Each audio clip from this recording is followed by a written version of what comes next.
धर्मराज के 3 प्रश्न मनुष्य के जीवन को बदल कर रख देंगे।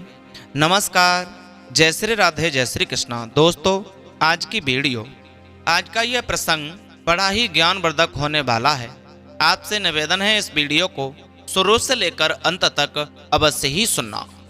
दोस्तों, एक बार यमपुरी में बहुत खलबली मची हुई थी कि चारों तरफ बस लोग एक ही प्रश्न का जवाब ढूंढ रहे थे कि यमराज हर मरे हुए को सजा सुनाते हैं। पर आज एक मनुष्य ने ही उनको सजा के तौर पर 3 प्रश्न पूछे थे। अगर आज इन प्रश्नों के जवाब देने में यमराज असमर्थ रहे तो साक्षात उन्हें यमराज का पद खाली करना पड़ेगा और खुद को मनुष्य के रूप में पृथ्वी लोक में जीवन और मरण का चक्कर पूरा करना पड़ेगा। दोस्तों, इससे भयभीत होकर के आज यमराज, जो हर रोज दूसरों को डराते हैं, उनको डर के मारे पसीने छूट रहे थे, क्योंकि मनुष्य जीवन जीना उनके बस की बात नहीं। तो दोस्तों, वह कौन से प्रश्न थे ऋषि भृगु ने यमराज से पूछे थे और उनसे वचन लिया था? अगर तुम सच में मनुष्य को सजा देने के लिए बने हो तो तुम्हारी अकल भी उनसे भी ज्यादा तेज होनी चाहिए। ऐसा कहकर के ऋषि भृगु ने यमराज के ऊपर 3 प्रश्न उठा दिए और कहा, इनके जवाब मुझे दो। पहला प्रश्न था कि संसार में सबसे ज्यादा अपना कौन है। दूसरा प्रश्न, बार बार कौन मरता है। और तीसरा प्रश्न था कि दुखी रहने का सबसे बड़ा कारण क्या है। यमराज को काफी सोच विचार करने से पुरानी बातें याद आईं, जब महाभारत के सारे सेनानी मृत्यु के बाद यमलोक आए थे। दोस्तों, बात तब की है जब पांडवों सहित द्रौपदी भी मृत्यु शैया पर विराजमान हो गई थी। एक एक बीती हुई बातें यमराज को याद आने लगी। दोस्तों, जब द्रौपदी सहित 5 पांडव यमराज की सजा सुनाने के बाद अपनी स्वर्ग यात्रा के लिए चल पड़े थे, जब वे हिमालय पर स्वर्गारोहण के लिए गए थे और एक एक करके सभी पांडवों ने अपने शरीर का त्याग किया था। इनमें से सबसे पहले द्रौपदी ने अपना शरीर त्याग दिया था। कहते हैं जब 5 पांडव आगे पीछे चले जा रहे थे तो चलते चलते रास्ते में द्रौपदी बेदम होकर के गिर पड़ी थी। तभी भीम ने युधिष्ठिर से पूछा कि यह कैसी आवाज है। भीमसेन ने कहा कि भैया, लगता है हम में से कोई गिर गया है। जब भीमसेन ने पूछा कौन गिरा है, यह देखने के लिए पीछे मुड़े तो युधिष्ठिर ने कहा, पीछे लौटकर मत देखना।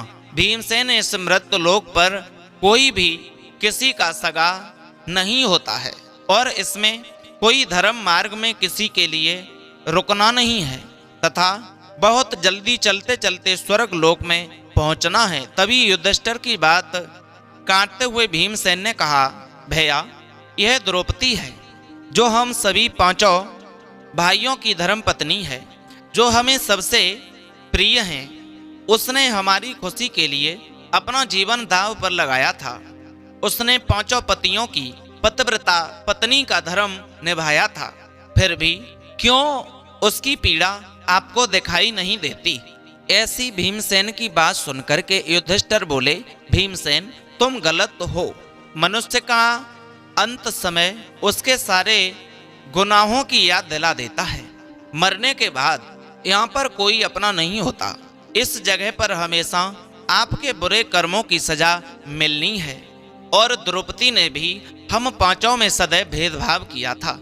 यह कभी अपने 5 पतियों में समान भाव से अनुरूप नहीं रही थी। यह हम 5 में सबसे ज्यादा अर्जुन से प्रेम करती थी। इसी पाप के कारण इसका पतन पहले हुआ है। फिर भीमसेन और सभी भाई द्रौपदी को वहीं छोड़ करके आगे के लिए बढ़ गए। दोस्तों, दूसरी बार फिर किसी के गिरने की आवाज हुई। इस बार सहदेव गिरे हुए थे। भीम ने पूछा, भैया, सहदेव हमारा अनुज बेदम होकर के गिर गया है।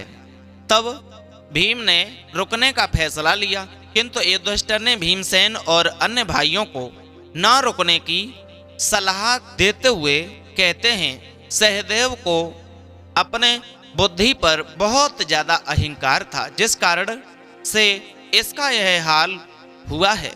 यह चतुर बुद्धि भी मृत्यु को टाल ना सकी। कुछ देर चलते हुए एक बार फिर से धड़ की आवाज सुनाई दी।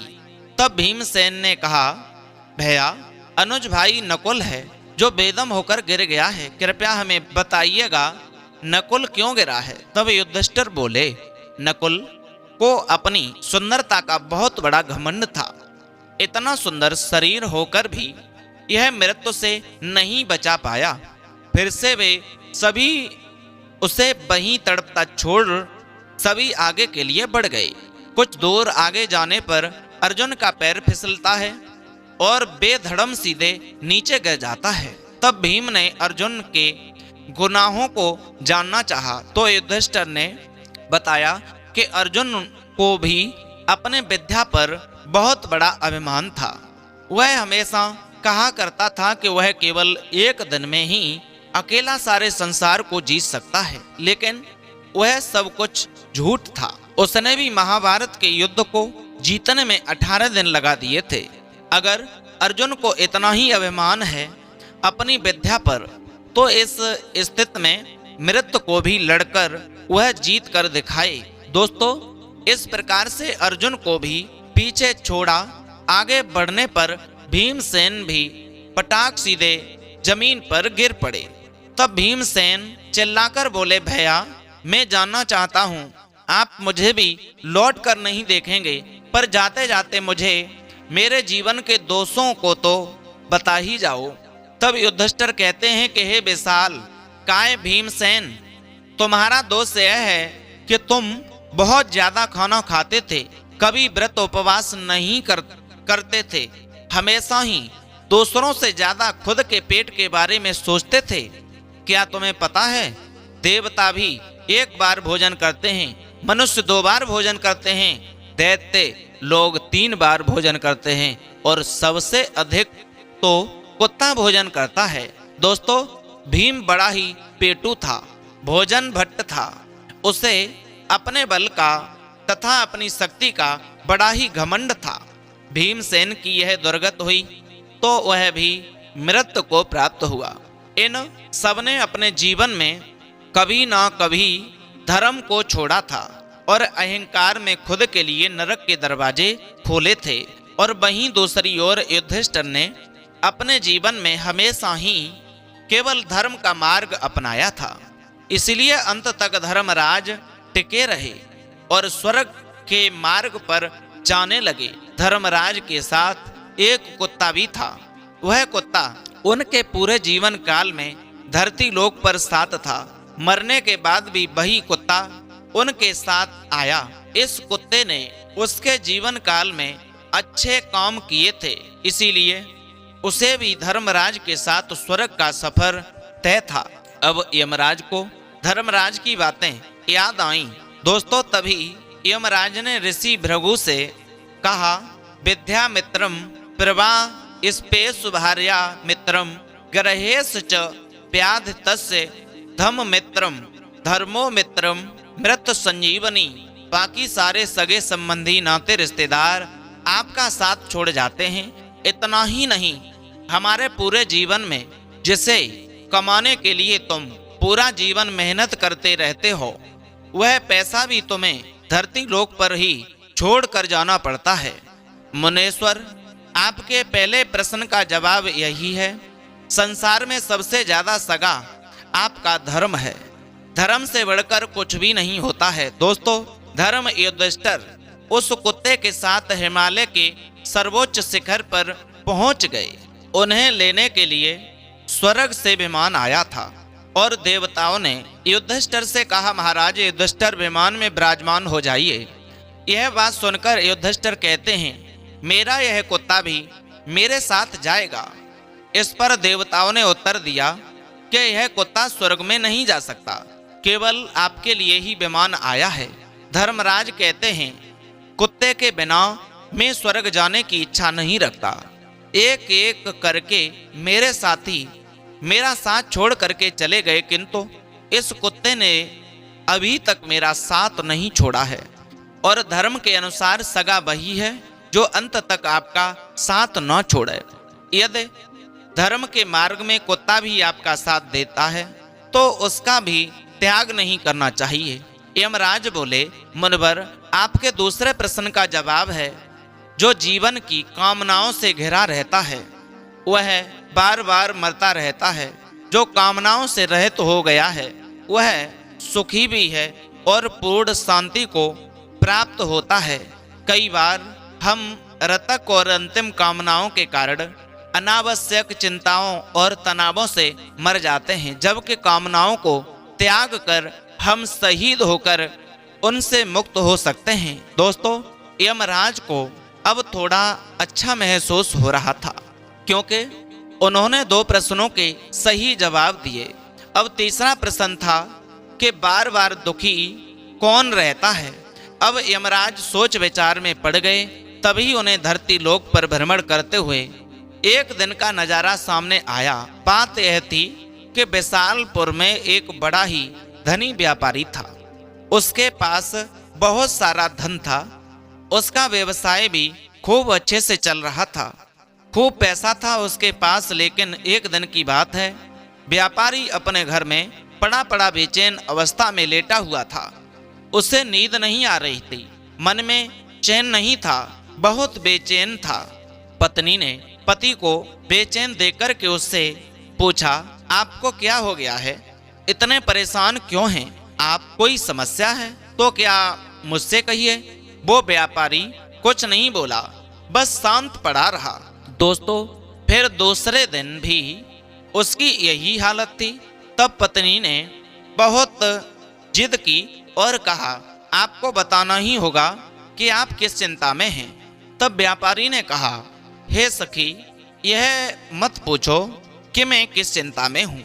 अगर तुम भी सुनोगी तो तुम्हारी भी हालत मेरी जैसी हो जाएगी। परंतु पत्नी ने जिद की, पूछा कि आपको बताना ही होगा, आप किस लिए चिंतित हैं। पत्नी ने पत्नी के विशेष आग्रह करने पर उसने कहा कि हे सुमन, एक दिन मेरे मन में विचार आया कि हमारा सारा कामकाज बंद हो जाए तो फिर हमारी क्या स्थिति होगी।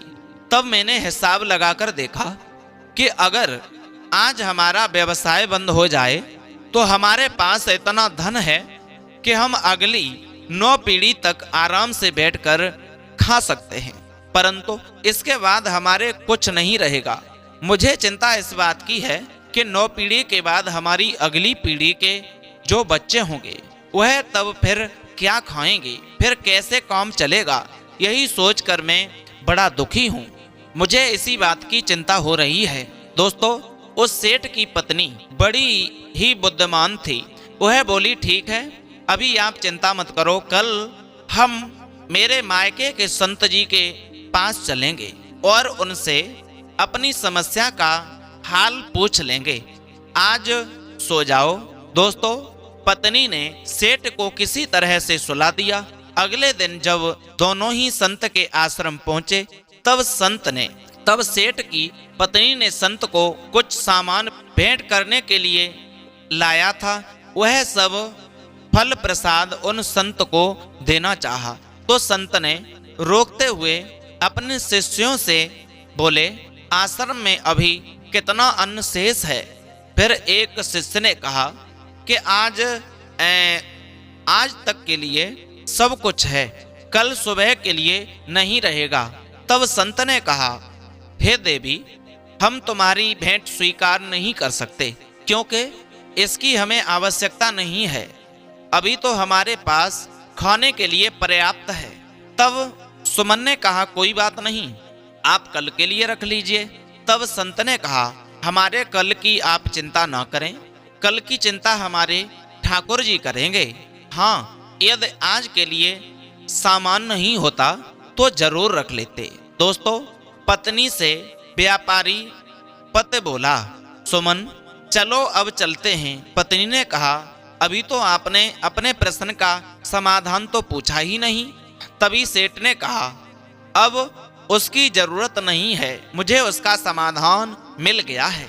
संत को कल की चिंता नहीं है और मुझे 9 पीढ़ियों की आगे की चिंता हो रही है। जिन लोगों का प्रभु पर विश्वास नहीं होता उनका यही हाल होता है। दोस्तों, यमराज को भी तीसरे प्रश्न का जवाब मिल गया। उसने तुरंत ऋषि भृंगु से कहा, संसार में सबसे ज्यादा दुखी चिंता करने वाला रहता है। हमारी चिंता ही हमें सबसे ज्यादा दुखी रखती है, दुख देती है।